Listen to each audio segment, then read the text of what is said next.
Olá pessoal, meu nome é Matheus e sejam muito bem-vindos ao último vídeo do nosso curso de Python Descompila. Hoje vamos colocar em prática tudo o que aprendemos até aqui, variáveis, condições e laço de repetições, desenvolvendo o nosso primeiro jogo e projeto completo, o jogo da adivinhação. Mas antes de começar, vamos fazer uma breve revisão. Ao longo do curso aprendemos sobre variáveis e tipos de dados, entendemos como funcionam as estruturas condicionais if, elif e else, e exploramos os loops for e while, que permitem repetir ações de forma automática no código. Todos esses conceitos vão se unir agora em um projeto prático e divertido. Só que antes de começar a programar, é super importante a gente pensar bem na lógica do nosso jogo. Essa parte que muita gente ignora é fundamental para entender direitinho tudo que o programa precisa fazer passo a passo. Então, o jogo vai funcionar assim, de um jeito bem claro para o jogador. Primeiro, o computador vai escolher um número aleatório entre 1 a 10. Esse vai ser o número secreto que o jogador vai ter que adivinhar. Depois, é a sua vez. Você vai digitar um número que você acha que é secreto e o programa vai comparar o seu chute com o número secreto. Assim, a gente sabe se você está perto ou não, ou se você acertou ou não. Se você errar, o jogo vai avisar e te dar uma outra chance. Isso se repete até você acertar o número. Quando você finalmente acertar o número, o jogo vai mostrar uma mensagem de parabéns, marcando sua vitória e vai encerrar. E se você quiser, para deixar o jogo ainda mais legal e mostrar como o jogador saiu, podemos colocar uma variável para contar o número de tentativas. Assim, o jogador sabe quantos chutes precisou dar até acertar.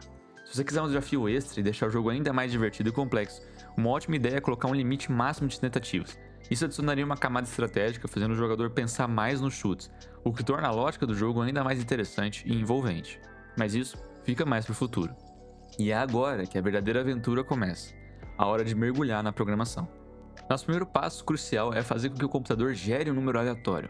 Para isso, vamos contar com a poderosa e prática biblioteca Random, que já vem integrada ao Python. Isso significa que você não precisa instalar nada extra, ela já está pronta para ser usada.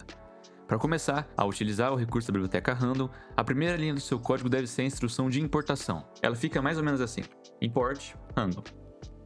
Essa linha simples chama a biblioteca, tornando todas as funções disponíveis para o seu programa. Mas beleza, o que é uma biblioteca? Imagina o seguinte: imagina que você fez um código muito bom e você quer compartilhar com as outras pessoas. Você compartilha esse código com um arquivo. A biblioteca seria mais ou menos isso. Você compartilha códigos. Então o que a gente está fazendo? A gente está indo na biblioteca Random e está importando pedaços de códigos que já estão prontos. São funções, são if, são elses, que já estão prontos para a gente usar. Um exemplo disso é que com a biblioteca importada, podemos agora gerar o nosso primeiro número secreto. E a gente vai utilizar a função randit, que faz parte da biblioteca Random, e esta função é perfeita para gerar números inteiros dentro de um intervalo específico que você define. Por exemplo, para gerar um número inteiro de 1 a 10, você faria o seguinte: você colocaria o nome da variável, e a gente colocaria igual, e é agora que vem a mágica. A gente vai colocar o random, o ponto, randint, e a gente vai colocar o número que a gente quer. Nesse trecho, o número secreto é o nome da variável que armazenará o número aleatório gerado. O random randit 1 a 10 instrui o Python a usar a função randit da biblioteca random para escolher o número inteiro aleatoriamente no intervalo de 1 a 10. Tanto 1 quanto 10 pode ser modificado. Aqui a gente pode colocar 20 a 30 ou 20 a 300 e blá blá blá blá. Então você escolhe o número que vai estar aqui, não tem importância. E se a gente rodar o código, ele não vai gerar nada, porque você já aprendeu. Para a gente poder mostrar alguma coisa no terminal, a gente precisa do print. Então o que a gente vai fazer? Print número secreto. Agora, a gente vai gerar o 3. E toda vez que a gente der run no nosso programa, ele vai gerar um número diferente, porque é random, é randômico. Se a gente aumentar mais ainda o nosso limite, e uma dica: no início do desenvolvimento do seu jogo, é uma ótima prática de programação imprimir o número secreto para fins de teste. Isso permite que você verifique se a funcionalidade de geração de números está funcionando e se o intervalo que você colocou está funcionando também conforme esperado. Aqui, como a gente colocou de 1 a 10, eu vou modificar aqui para voltar para o número antigo. E como a gente pode ver, parece estar funcionando normalmente. Uma vez que você tenha confirmado que o jogo está funcionando como deveria e que a geração de números aleatórios está estável, você pode e deve comentar a linha print número secreto, porque assim você garante que o interpretador do Python ignorará, tratando como uma nota ou com uma parte do código que não deve ser executada. Isso é feito colocando o hashtag. Então a gente vem aqui e coloca o hashtag. Ao fazer isso, o número secreto não será mais revelado ao jogador, mantendo a surpresa e a emoção do jogo. Essa abordagem de gerar números aleatórios dentro de limites definidos é o que nós chamamos de aleatoriedade controlada. É a espinha dorsal de muitos jogos e simulações, pois permite que o jogo seja imprevisível e divertido, mas sempre dentro de um conjunto de regras e intervalo que você, como desenvolvedor, estabelece. Isso garante que o jogo seja desafiador, mais justo e que o jogador tenha uma chance razoável de sucesso. Agora, por título de curiosidade, a biblioteca Random é incrivelmente versátil e oferece muito mais do que apenas a função Randint. Se você deseja expandir suas habilidades e criar jogos ou programas mais complexos, vale a pena explorar as outras funções úteis como Choice. Essa função permite que você selecione um item aleatório de uma lista, tupla ou string, por exemplo, Random Choice, pedra, papel, tesoura, e ele vai selecionar um desses três. Você pode fazer um jogo de já quem pô. O Shuffle. Essa função embaralha aleatoriamente os itens de uma lista no local, ou seja, ela modifica a lista original. É perfeito para simular o embaralhamento de um baralho de cartas, por exemplo. Nesse curso, a gente não tocou no assunto listas, mas imagina listas como uma lista mesmo. Você vai abrir um colchetes e você vai colocar elementos dentro, por exemplo, 1,2,3,4,5, e é como se fosse uma variável que consegue armazenar várias outras variáveis. Mas isso fica para o futuro e fica para você descobrir essa funcionalidade do Python que são as listas. E uma coisa muito importante, dominar a geração de números aleatórios é uma habilidade fundamental na programação de jogos e em muitas outras áreas. Com a biblioteca Random, você tem uma ferramenta poderosa para adicionar dinamismo e imprevisibilidade aos seus projetos. Na descrição do vídeo você vai encontrar o link direto para a documentação completa. Essa documentação oferece um guia detalhado sobre o conteúdo abordado nesse vídeo, incluindo exemplos práticos e informações adicionais para você aprofundar o seu conhecimento. Agora é o momento de dar vida ao nosso jogo, permitindo que o jogador interaja diretamente com ele. Para isso, vamos desenvolver um mecanismo de adivinhação onde o programa pedirá um palpite e continuará solicitando novas tentativas até que o número secreto seja finalmente descoberto. Utilizaremos uma estrutura de repetição fundamental na programação, o comando while. Este comando é ideal para situações em que precisamos repetir um bloco de código enquanto uma determinada condição for verdadeira. No caso, a condição será que o palpite do jogador seja diferente do número secreto. Então vamos subir esse comentário aqui e vamos adicionar agora o palpite. Para você poder pedir o input de um usuário, é literalmente escrever input. Então a gente vai abrir um parênteses e vai colocar o input. A gente vai abrir mais um parênteses, que agora é a mensagem que a gente quer que o input mostre na tela. Então vamos colocar aqui qual o seu palpite. Lembrando que esse int aqui antes do input significa que obrigatoriamente o nosso input vai ser um número inteiro. Se a gente tentar colocar uma string aqui, o código vai quebrar. Então pense muito bem no que você vai fazer. Uma boa forma de contornar problemas assim é você colocar como string, porque string aceita qualquer valor. E aí, após isso, após você puxar uma string, você vai fazer a transferência dela para uma int ou para o valor que você quer. Da mesma maneira, então você coloca o seu valor, você coloca daí int, abre parênteses e coloca o palpite dentro. E assim você vai conseguir mudar o jeito que o palpite está sendo colocado em vez de string para int. Mas no nosso caso, como o nosso programa é mais simples, a gente vai colocar o int mesmo, porque a gente espera que o usuário coloque um int. E agora a gente vai fazer o nosso loop. Então vamos colocar aqui o while. E lembra que eu falei?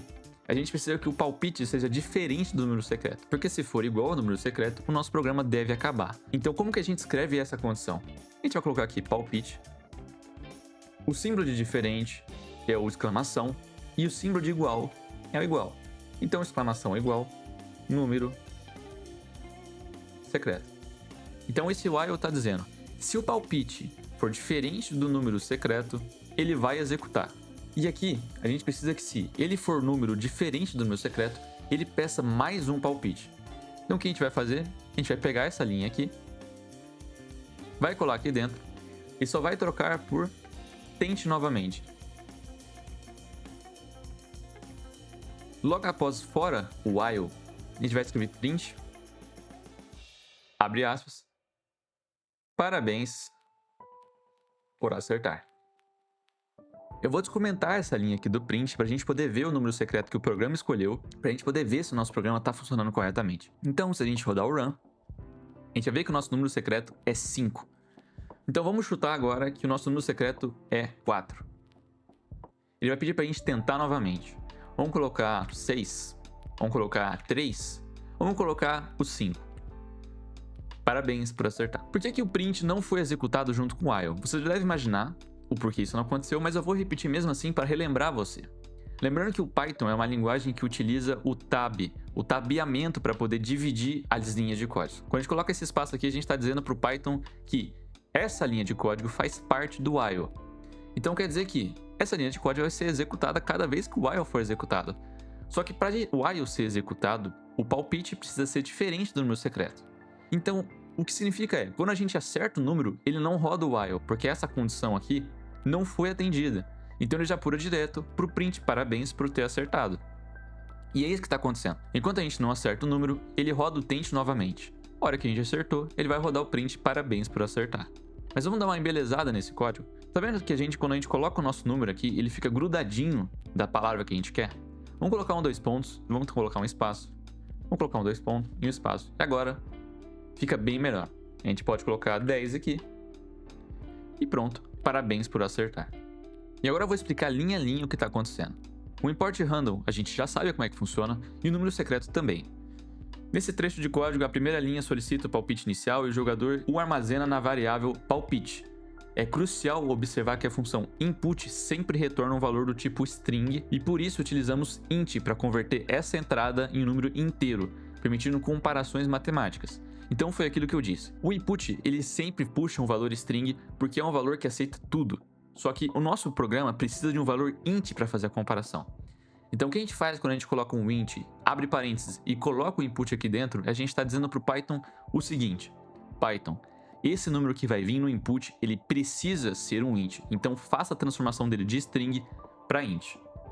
E em seguida, o comando while palpite exclamação igual número secreto inicia o loop. Ele verifica se o valor do palpite é diferente do número secreto. Enquanto essa condição for verdadeira, ou seja, enquanto o jogador não acertar, o bloco de código dentro do while será executado. E dentro do loop, a linha palpite igual a int input tente novamente solicita um novo palpite ao jogador, seguindo a mesma lógica do palpite acima.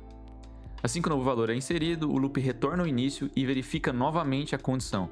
Esse ciclo se repete incansavelmente até que o jogador digite o número secreto correto. Uma vez que a condição palpite, exclamação igual número secreto se torna falsa, porque o palpite agora é o número secreto, o loop é encerrado e o programa prossegue para a próxima linha fora do while. Nesse momento, a mensagem parabéns, você acertou é exibida celebrando a vitória do jogador. Pontos importantes e dicas para aprimorar o seu código. Como mencionado, a função input sempre retorna uma string. É uma boa prática e essencial sempre converter o valor digitado para o tipo de dado apropriado int, no caso, antes de realizar operações matemáticas ou comparações. A falta dessa conversão pode levar a erros inesperados no seu programa. E para tornar o seu programa mais robusto e à prova de balas, é altamente recomendável validar a entrada do usuário. Isso significa que o jogador digite um número dentro do intervalo esperado, por exemplo, de 1 a 10, e sem essa validação, o jogador poderia digitar um número negativo, um número muito grande ou até mesmo o texto, que poderia causar erros no programa. Vamos tentar causar um erro do nosso programa? Vamos dar run. Em vez de a gente colocar um int, vamos colocar uma string. Bom, nosso programa acabou de quebrar. Ou vamos colocar um número muito grande. A gente sabe que o nosso random é de 1 a 10, mas se a gente colocar 1000, ele vai pedir para a gente tentar novamente. A gente precisa ter um programa que identifique quando a gente coloca números que não são dentro do nosso intervalo e também identifique se a gente está colocando tipos de dados corretamente, porque assim o usuário não fica causando erro no nosso programa e nem fazendo tentativas desnecessárias. Agora, para levar a emoção do nosso jogo de adivinhação, vamos introduzir um elemento crucial, o feedback interativo. Se o jogador não acertar as primeiras, queremos fornecer uma dica valiosa indicando se o número secreto é maior ou menor do que o palpite atual. Essa orientação estratégica transforma o jogo de uma simples tentativa e erro para uma experiência mais envolvente e lógica. Para implementar essa nova funcionalidade, utilizaremos as poderosas estruturas condicionais if e elif aprendidas na aula passada, dentro do nosso laço while. A lógica será a seguinte: vamos deixar essa linha aqui do jeito que está, mas agora vamos adicionar uma linha do if logo embaixo. Então if. E o que a gente quer pedir? A gente quer que se o jogador coloque o número maior que o número secreto, o nosso programa avise. Que é a mesma coisa para o número menor. Se a gente colocar o número menor que o nosso número secreto, o programa também avise. Então se a gente colocar aqui palpite, símbolo de menor e número secreto, A gente está dizendo que, se o nosso palpite for menor que o número secreto, a gente precisa, então, digitar um número maior. Agora, se a gente colocar e rodar esse programa, vamos colocar, então, o nosso número secreto é 7. Se a gente colocar 6, agora o nosso programa vai avisar que o nosso número é maior. Então, qual que é o número maior que 6? 7. Pronto, a gente acertou. Só que agora a gente também precisa fazer a mesma lógica se a gente colocar um número maior. Porque atualmente, se a gente colocar um número maior no nosso programa, por exemplo, nosso número é 9, se a gente colocar um número maior 10, ele vai só dar um tente novamente. Então é a mesma lógica. A gente vai colocar um if, palpite. Só que aqui a gente vai inverter o nosso símbolo. Lembrando que o símbolo de maior, a gente olha da seguinte maneira. O lado que tem a boquinha virada é o lado que ele está falando que é maior. O lado que ele não está virado é o lado que é menor. Então, como a nossa boquinha está virada para o palpite, quer dizer que a gente está falando que o palpite é maior que o número secreto. E agora, se a gente rodar o nosso código, a gente colocou o número 1 como secreto. Então vamos colocar que a gente vai colocar 5. O número é menor. Vamos colocar 0. O número é maior. Vamos colocar 1. Parabéns por acertar. Com essa adição, o jogo se torna dinâmico e responsivo. A cada tentativa incorreta, o jogador recebe uma pista clara, permitindo que ajuste a sua estratégia. Se o número secreto for maior, ele saberá que precisa chutar o valor mais alto na próxima rodada, e vice-versa. Esse ciclo de feedback e ajuste é fundamental para aprimorar a experiência do usuário e manter o interesse. Além das dicas de maior ou menor, podemos ir além e criar mensagens ainda mais elaboradas para tornar o jogo mais cativante.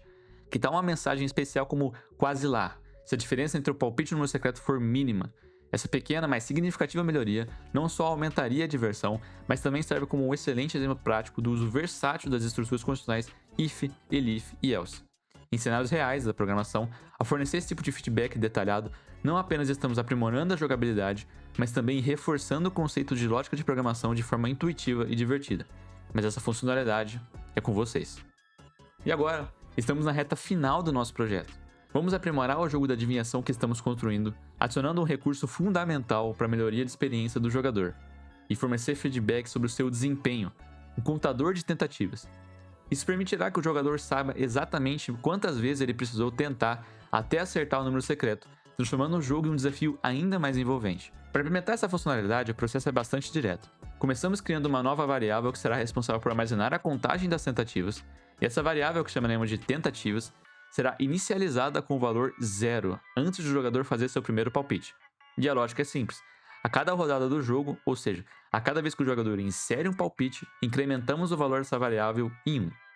Vamos observar como essa lógica se traduz no código, integrando o contador de tentativas ao loop principal do jogo. Então, logo aqui embaixo do palpite, eu vou iniciar essa variável tentativas. Ela vai iniciar com o valor 0, porque a gente não fez nenhuma tentativa ainda. E agora, aqui dentro do nosso while, a gente vai repetir as tentativas. Só que agora vai ter uma diferença. A gente vai colocar esse mais igual a 1. Nesse trecho de código, a variável tentativas é declarada e recebe o valor inicial 0. O jogo então solicita o primeiro palpite ao jogador. Entramos em um laço while que continua enquanto o palpite do jogador for diferente do número secreto. Dentro desse laço, a cada nova tentativa, ou seja, a cada interação, a linha tentativas mais igual a 1 é executada, aumentando em uma unidade. Esse operador mais igual a 1 é a mesma coisa que nós dizermos igual a tentativas mais 1. Só que você concorda que tentativas mais 1 é um código um pouco grande para a gente só indicar que a gente está adicionando mais 1 cada vez? Então, o Python tem essa funcionalidade que a gente pode simplesmente colocar o mais igual a 1. O que ele está fazendo é pegar tentativas e somar mais 1. Ou seja, se tentativas é igual a 1 e a gente erra, ele vai pegar tentativas mais 1, ou seja, 1 mais 1, que vai dar 2. É isso que essa linha de código está dizendo. E as dicas, o número é maior, o número menor, continuam a guiar o jogador e o novo palpite é solicitado até que o acerto ocorra. É importante notar que após o jogador finalmente acertar o número de sair do loop while, a linha tentativa mais 1 é executada uma última vez. Isso é crucial para incluir a tentativa correta na contagem final. Finalmente, uma mensagem de parabéns é exibida, informando o número total de tentativas que foram necessárias para vencer o jogo. Então agora vamos rodar o nosso código e ver o que acontece. A gente vai rodar e vai colocar o número 5. De novo, cadê o número de tentativas? Bom, a gente não colocou ele no nosso print. Então vamos colocar assim. Vamos colocar a mensagem parabéns por acertar, vírgula, feito em. Colocar 2 pontos, dar um espaço. Aqui a gente vai colocar uma vírgula porque a gente vai colocar um elemento a mais e vamos colocar tentativas.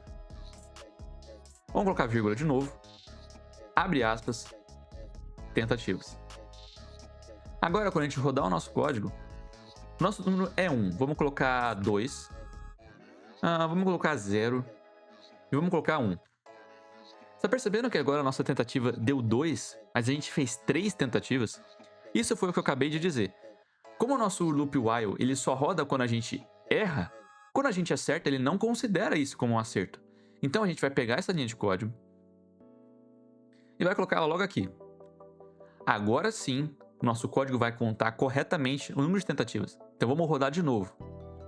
Nosso número é 3, vamos colocar 4, vamos colocar 2 e vamos colocar 3. Agora sim, parabéns por acertar, feito em 3 tentativas. E pronto. Com essa pequena adição, o nosso jogo de adivinhação se torna mais completo e oferece uma experiência mais rica ao usuário, que agora pode medir seu desempenho e tentar superar o seu próprio recorde de tentativas. E pronto, você não apenas criou, mas dominou a criação do seu primeiro jogo completo em Python, e essa jornada foi mais do que apenas escrever linhas de código. Foi uma imersão profunda nos fundamentos que formam a espinha dorsal de qualquer aplicação interativa. E uma coisa, se você acha que você só está aprendendo Python aqui, você está errado. Porque aprendendo essa linguagem e aprendendo como funciona uma linguagem de programação, você está aprendendo muitas outras. Como exemplo, o Java é uma linguagem que é muito mais complexa que o Python, mas ele utiliza de muitas das mesmas funcionalidades do Python. O Java também tem um while, o Java também tem if, também tem else. O Java tem as mesmas estruturas.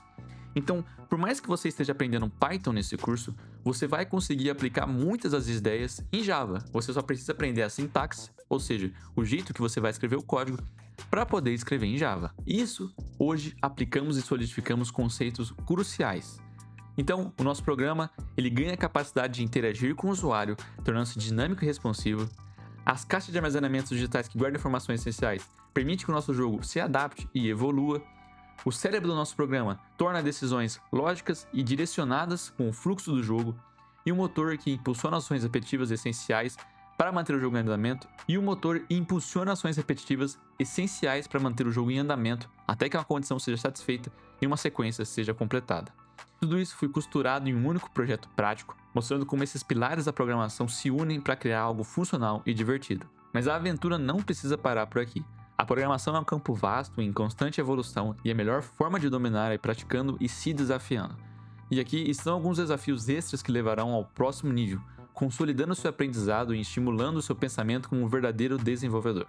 A primeira funcionalidade seria adicionar um limite de tentativas, ou seja, implemente um contador que rastreie quantas chances o jogador tem e se ele exceder o limite, o jogo termina, adicionando uma camada de dificuldade e estratégia. A segunda seria, permita que o jogador escolha um intervalo dos números. Em vez de ter um intervalo fixo, permite ao jogador qual seria o número mínimo e máximo para o palpite. Isso torna o jogo mais personalizável e aumenta a rejogabilidade. Crie mensagens personalizadas conforme o desempenho. Adicione uma função para jogar novamente e, se quiser ir além, monte um sistema de pontuação. E algo um pouco mais avançado, mas que enriqueceria muito o seu conhecimento, seria dê uma olhada em funções. Esse é o próximo passo natural da sua evolução como programador. Entender e aplicar funções permitirá que você organize seu código de forma mais eficiente, evitando repetição e tornando mais legível e fácil de manter. Esses desafios são projetados para ajudá-lo a ir além do que foi ensinado, incentivando a resolução criativa dos problemas e a aplicação de novos conceitos. Eles são a chave para você começar a pensar como um programador, uma habilidade inestimável em qualquer linguagem de programação. Parabéns por ter chegado até aqui. Sua dedicação e curiosidade são um combustível para o sucesso na programação. Continue praticando, explorando novas ideias e, acima de tudo, se divertindo com Python. As possibilidades são infinitas. Muito obrigado por assistir e agradeço imensamente sua atenção e dedicação até este ponto. Antes de finalizar e seguir em frente, peço gentilmente que não esqueça de preencher o formulário de avaliação do curso. Sua participação é crucial para nós, pois através de suas respostas podemos quantificar o impacto e o sucesso do material apresentado, além de identificar pontos de melhorias contínuas para futuras edições. Seu feedback é uma ferramenta valiosa que nos permite aprimorar ainda mais a qualidade do nosso conteúdo e garantir que estamos atendendo às suas expectativas. Contamos com a sua colaboração para tornar esse curso um verdadeiro sucesso. Muito obrigado e até a próxima.